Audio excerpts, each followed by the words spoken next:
consultation. Welcome back to Les Schwab Tire Center's Outdoor GPS. It's time for Owin's Field Report, sponsored by Les Schwab Tire Centers. Now, as quite a few noticed, last week we actually ran a couple of pre-recorded shows, which we don't do here at Outdoor GPS, but Ryan did a fantastic job on putting a couple of shows together while I was gone. Now, typically when I go chase elk each year, it's towards the latter part, if not the last week of September. So this was really weird being up in the mountains in the middle of September. It's a little bit different. Things change extremely fast at 6,500 feet in eastern Oregon later on. So it was neat to be there that time of year, that time of the month. The worst part, though, the unfortunate part, is that it just rained. It was the year of rain. I got there on Wednesday. Got everything set up Thursday, Friday, Saturday. I mean, just rain. And then it kind of rained a little bit off and on for them, but by then it was just soaked. And if you've ever spent time in the woods, even on the east side, it's a little thick.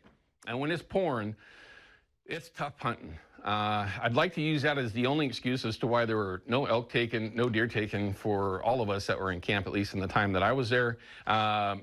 But it's just one of those things that does make it very difficult. Elk did not want to talk. We had some encounters. We actually saw some bulls, saw quite a few deer, which was buck deer, I should say, which was very encouraging. But trying to make something happen in a very short period of time with only 7 days, 4 of them pretty much washed out our opportunities. It was very difficult, but it was nice to see some rain up there. Definitely knocked down some of the smoke that we had when we originally got there, but overall, like always, it's a great time to get up there with my buddies Nick and Kenny and of course others up in our camp. But just another one of those years. But I did have some fun. I took some photos.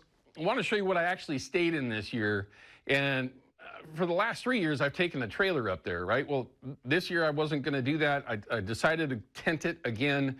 And I'm just going to tell you, modern technology as an old guy with tents these days, really, really cool. That's a 10-person tent. I set this thing up in 15 minutes solo, had my entire camp set up in about a half an hour. Everything, which isn't a much, but still, everything on the inside all done. I was very, very impressed, and it was waterproof. If you're interested, I have no association with them whatsoever. I was just super impressed with this thing because all that rain, none of it got into my tent, which was certainly a big concern when I first got up there. But that Fantic Outdoor, whatever the heck it was, 10-person tent was the best tent that I've ever used. So I just had I know there's a lot of us that still use them, and that's one that I would look into. Inexpensive.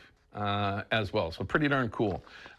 Moving along, we'll kind of go through these, Ryan. We don't have to stick on them. Yes, in the woods, there's just something about that truck. I mean, in the middle of nowhere, not just a good-looking truck. I mean, it's a Chevy Silverado High Country, man. Come on. We're going to get to another one at the end of this that I have to show you for all you truck people. You'll appreciate it. Next one we get to, I'll show you. Geez, did I send that many of them in? Well, go ahead. We can move. Isn't that pretty, though? I love it in the woods. And what that truck can do on a washboard, the suspension of an independent front end, I'm sorry for you that may not have one or understand what I mean, just so smooth on washboard. If you know what washboard is, it is super annoying, super annoying. But there's a lake up there that we like to fish. We had some fun one day. In between, as you can see, the squalls. That one there was brutal. If you can kind of see that moving off, that was a downpour, broke up a little bit, but the trout fishing was good. Just plunking power bait. I think I've got another one there. That's right after it. You can see how things started to clear up a little bit. Didn't take very long, though, for the next system to come back in. This is one that I really had to show. This was 600 miles. I set the trip right when I pulled out of my driveway. 600 miles, 13.9 miles per gallon. And, of course, average speed was, that's kind of weird to me because I set cruise at 70. Well, it's because speed limit on 84 is 70. But if you understand 3/4 ton, 1 ton Duramax trucks with a 7-inch lift, 37-inch tires, 1250s, by the way, to get nearly 14 miles per gallon. At one point in time when I was traveling the freeway there and back, I was getting 17.5 miles to the gallon. That is really, really good, at least in my opinion. I've been driving 3/4 ton and 1 tons, as most of you are aware, with previous sponsors and then previous trucks, and then, of course, for Chevrolet, Silverado in particular, of course. To get that average, that is really good I was super shocked by that. I don't know if I've ever done something like that, but in the end, I just had to show you. I was super impressed. Super impressed. A couple of guys that I had told that story to didn't believe me, and then I just sent them. Anyway, I like getting good mileage. It's kind of nice. Fish Council, let's take a look at those.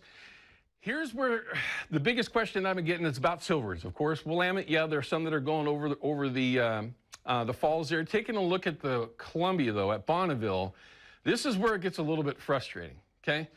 Fall Chinook numbers are still holding strong. We're only allowed to fish through tomorrow. They gave us a couple of days of extension there.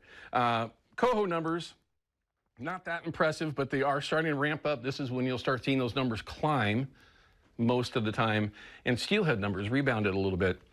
Quite a few folks were trolling around there at the mouth of John Day, trolling for steelhead most of the time in that area. So there's definitely some fish to be had. So that's definitely a very great sign, very good sign for summer steelhead. Let's just hope that that continues as the years go forward. But right here, we're off the water after tomorrow. Kill nets are just, I mean, it's ridiculous how many fish that they're getting, but yet we're getting kicked off. Very frustrating. I don't want to get too sidetracked, but it is very frustrating. We'll see what happens post tomorrow. They're supposed to have another meeting. We may have another chance to get out there for Chinook. If not, it'll be in October when we can get back out there for silvers, coho only. Taking a look at the Willamette, this is relevant now because there's going to be folks that are down below there around the mouth of the Clackamas and other areas targeting silvers. Tides are important, but not the most important thing if you're going to be out there trolling or casting. But the water tides aren't too bad as far as exchange, and at least in those areas that you might be doing that on the Willamette. Grass is not that big of a concern, but taking a look at the Columbia for the remainder of today and tomorrow, reports that I got the last couple of days was the grass was just horrible. And looking at the Columbia, obviously on the way back, it was very, very low and grass everywhere. You could even see some of the mats on the gill nets all over the place up above Bonneville. Even some of those gill nets were just covered with grass on their buoys. Kind of interesting, though, when you go through there and you see so many lines of gill nets and the buoys are just sunk. You know, you only got 4 or 5 that are showing. You know what that means, right? That they're full of salmon and they're dragging everything down. Anyway, I don't want to get too sidetracked with that. But don't forget, send Jason an email over at Procure. You'll have a chance to win a prize pack each week. It's jason@procure.com. I actually passed him on the freeway on Wednesday when I was heading back in. I should have called him, find out where he was. But make sure you send him that email and bug him as much as you can, please, for me. All right, let's check in with Pate Major and find out what this weather is going to do. And I cheated. I looked at the forecast. It looks like it might get hot for a day there. Yeah, near 90, which is crazy. It seems like summer never really wants to go away, but we'll talk about that. 80 degrees today. Tomorrow, we do have some showers coming. I think in around ½ an inch or less, but it'll be dry by noon. There's that next system that you're seeing here. That front was actually not going to arrive until tomorrow morning, so we don't need to worry about it at all today. That you could see it pushing through right here. We do think that most of the rain will kind of hug the western side of Washington. I'll pull up our rain forecast so you can see those shades of purple up into western Washington indicate about 1 inch of rain locally. The lighter blue to the darker blue is about ½ an inch. And again, sometimes these models like to overperform. So here's a high resolution of what we're going to see for the rest of today. A little bit of some storm activity could pop up in central and eastern Oregon, but there's the front itself. You can always tell it's a front because of the narrow channel of moisture that's coming through at 4 a.m. rather along the coast, and this is now 6 to about 7 a.m. tomorrow morning for the metro and valleys. 11 a.m. they're in the foothills, and then hopefully we got a nice sunny afternoon actually. So another high resolution look at our forecast rain, about ½ an inch for Portland, and the latest data is showing a little again drier as we head into Salem and down to Corvallis. Here's our next 7 days. That first day of astronomical fall is Monday, I think around 11 in the morning. Got some fog that morning. morning and 48 degrees. That's pretty low, pretty chilly for this time of year. And then we are jumping right back up into summer, 88 by Tuesday.